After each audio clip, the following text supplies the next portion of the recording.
Hey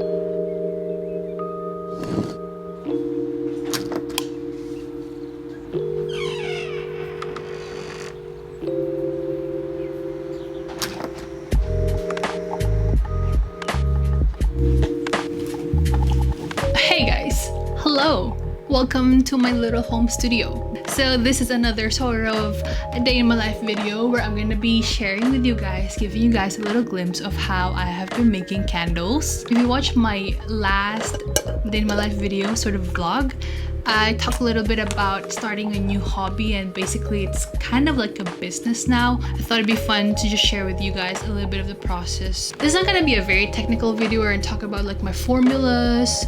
This is more of like an aesthetic thing. I just wanted to create something really visually appealing, like relaxing sort of. But I will be talking about the items that I'm gonna be using and how I prep, basically just like the basic process of it all. But if you are interested in knowing exactly like the formulas and what kind of wax I'm using and like the temperatures and all that, then do let me know in the comments and perhaps I could create a video that is more technical. But this is just something that like I said, I wanted to create something that is visually or aesthetically pleasing to watch.